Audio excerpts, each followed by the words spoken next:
Hello, SPTV. It's a great Saturday out here on Naamans Road at Channin Park, home of Concord Soccer League. This is an interesting segment because anybody that knows me knows that when I'm told I can achieve something, that puts a little extra fire under my butt, a little extra motivation, and it really makes me want to get things done. It seems like Bob Weiner kind of has the same mentality because he was told he wouldn't be able to save this beautiful preserved park, what it is now, from being an office complex years ago, and he's going to tell us all about that.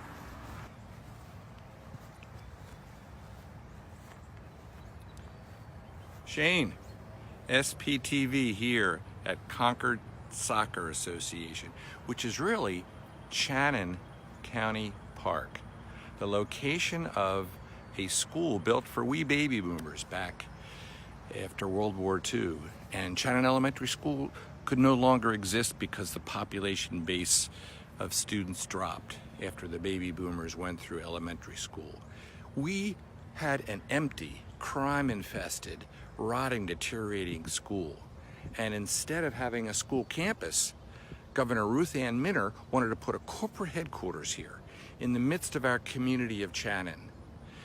It seemed impossible at the time to fight, but it took tenacity on my part. I had to convince all of the county and state legislators to just enable me to try to do this, because they said, well, Bob, if you want to go out and try to do this, you can, but I can tell you, you're not going to succeed. Well, I had to convince all the communities that we could come together and build a coalition to stop Governor Minner. Then I had to convince the state legislators that we didn't want to put Talleyville Girls Softball League here. We wanted to put that over at Old Mill Lane School because that's a smaller footprint demand, whereas Concord Soccer needed the bigger fields. And at the same time, I was coordinating with the Talleyville Park and the master plan of the county to take out all the woods there and make all the soccer fields and Little League fields there. So it was a combined effort to save the woods around the existing fields at Talleyville, combine it with saving these two school sites, Old Mill Lane and Channin, and making them respectively into Talleyville Girls Softball League at Old Mill Lane School, another rotting, crime-infested school, and to here make it into Concord Soccer Association. Now, there were problems as well getting the state and the county to agree. It wasn't an automatic deal. What we did was we convinced my fellow council members that there would not be a financial commitment on the part of the county to maintain this. Instead, the Concord Soccer Association and Talleyville Girls Softball League pays for our county park, because most of the time this is just a park, but we get to use it and it provides a bucolic respite in the heart of suburban Brandywine 100 here off of Naamans Road and again off of Shipley Road. So now we're going to take a look further at the stormwater detention facility that's here, where there was problems to solve, and we used innovative, creative, and really aesthetically pleasing stormwater detention.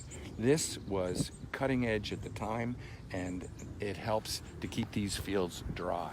Take a look as well at the trees behind the houses. The community worked as a committee that I had set up.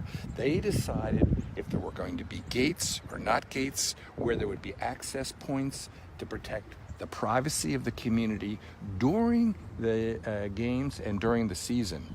Yet you'll find as we talk to people here that there are opportunities for just pickup games or picnics here. And again, none of this would have happened if I hadn't been so tenacious to make a sports field out of a project that the governor and the state legislature had already declared was going to be a corporate headquarters here in the heart of Brandywine 100. Hi, I'm Bob Weiner, your county councilman. Hi, I'm Leslie Politaris. How are you? Good, Leslie. I see you were walking the fields. I am. It's actually a Channin County Park, which is long-term leased to Concord Soccer Association with an agreement that it is our county citizen park during the non-season, and of course we can use it during the season as well. Do you find it to be a great park to use? I do. We usually walk up by Target, and just recently we live right across the street in Brandywine. Mm-hmm. And I said to my husband, you know, it's all paved over there. Why don't we try over there? It's not crowded. Mm-hmm. We can walk right across the street, and that's what we do. We walk our 2 miles every day, get it done. It's a beautiful field. Mm-hmm. It's so well utilized. Yes, it's it is. wonderful. You know, this was originally Channin Elementary School, you may remember. Right. You're an older kid. No. And, No. And in addition, Governor Minner wanted to make it into a corporate headquarters for Access Corporation. No, we have too much corporation. Well, it was so hard for me. It's so complicated. But because of my legal background and government experience, I got through the steps of convincing everyone in the community, everyone in state government to finally allow this not to be a corporation, move Access Corporation up to Brandywine Town Center where all's that empty space, and they eventually went out of business. I know. It's terrible. That place is empty up there. Yeah. It is. It's absolutely terrible. It is. And of course I fought that too, because And look what happened. look what happened. Look what happened. You can Yeah. say I was right. Yep. Absolutely. You thanks so much. Thank Take you. care. Thank you. Guys, thanks. Shane, this is the storage facility for Concord Soccer Association. For graffiti vandals, it's a pallet. I have been on guard, vigilant and passionate about eradicating graffiti throughout Brandywine 100.